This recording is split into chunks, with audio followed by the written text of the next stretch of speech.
Hey everybody, welcome back. I want to talk about types of podcasts today.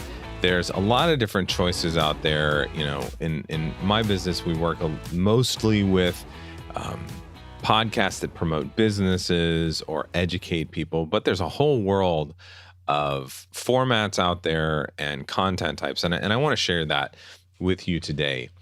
You know, with over 400,000 active podcasts available for podcast listeners. And some of the podcast directories claim that they have more than 4 million podcasts available in their apps.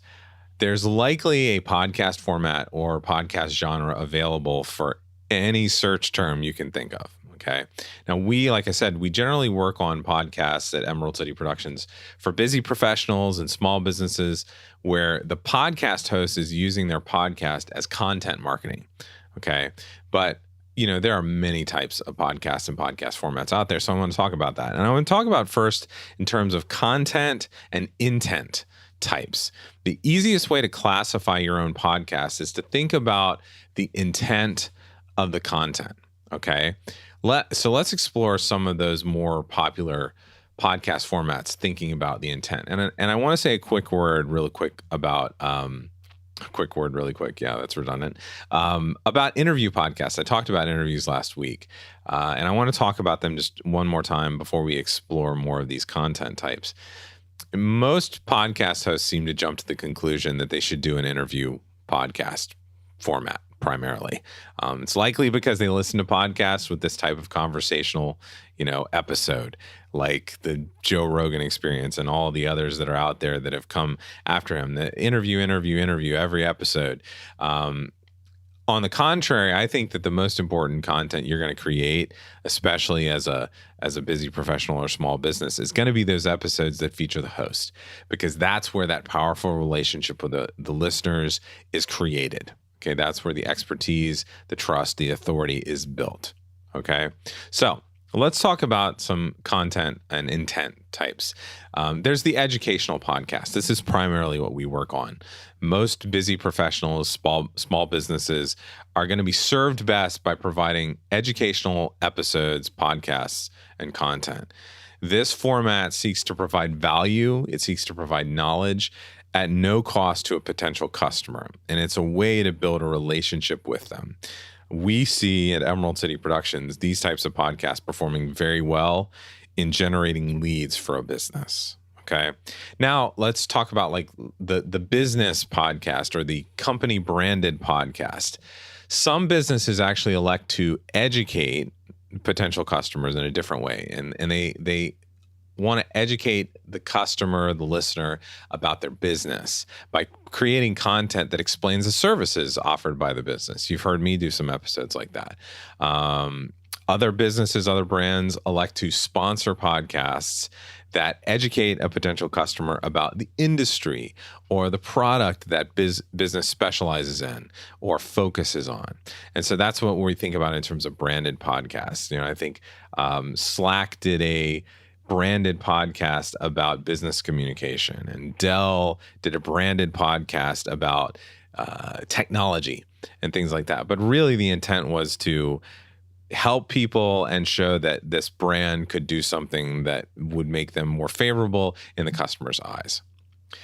You've also heard me talk about before another type of podcast, the enterprise podcast or the internal private company podcast. So you might be thinking about, well, we don't need to promote something, but how could we use a podcast to benefit our organization? Well, there are ways that you could use it for PR. You could use it for corporate communications, talent development. If you create an enterprise podcast, you can use podcast episodes for internal training. You can use it for conveying messages and statements from organization leaders. You can use it for internal communication. All sorts of things can be done with an enterprise podcast. Now, what about the personal brand podcast? We have a lot of personal brand clients. It's probably the most effective podcast format that I know of. Besides the personal brand podcast, building a relationship with potential clients, it creates a body of work, okay, that establishes trust and authority for the host. That's why, hands down, more than anything, we recommend the personal brand podcast.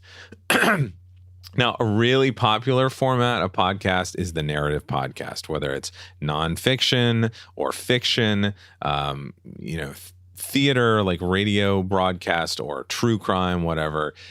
We don't really work on them much, but they're very popular. Podcast genres like true crime fall into this area. Shows like Radio Lab, things like that, are more of your narrative storytelling podcast. Now, another format, and it's sort of a format / type of content, is repurposed content.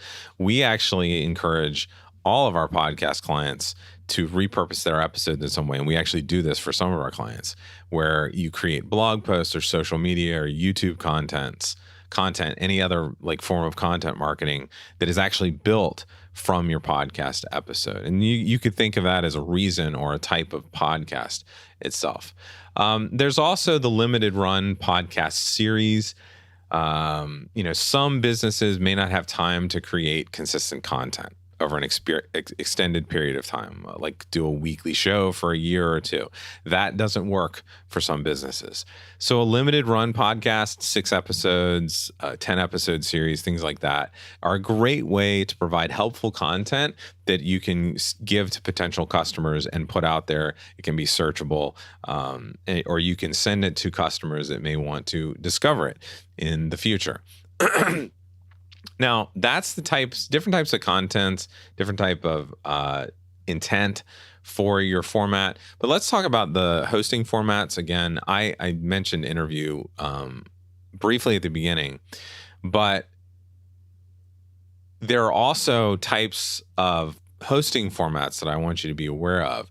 For most podcasters, it's appropriate actually to combine several of the formats I'm going to list here. So first off is the solo podcast format. These episodes would feature only the host. And as I mentioned before, they really help establish the relationship with the listener and create a body of work and establish trust and authority. You also might want to have a co-host. So a co-hosted format or a conversational style where it's a slight modification of a solo episode, but you have 2 hosts or a co-host that are involved in a conversation during the episode between the hosts, or take turns hosting the episode. And this is slightly different than what I would consider the interview format, which is a great way to feature guests. And I suggest to clients that they use the interview format to expand on topics or subtopics where they might need a recognized expert to provide more information to their audience members.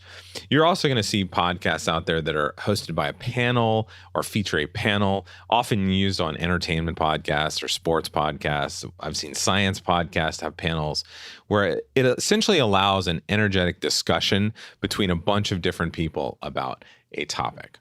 So those are the types of formats I wanted to share today, whether it's differences in hosting or different types of content and the way you share that content. You've got a lot of different choices out there, and I really recommend that you take some time to think about all these choices before you decide what to do with your podcast. No calls to action today. I would love it if you guys could tell people about this episode. But other than that, I hope you're having a good summer, and I will talk to you again next week.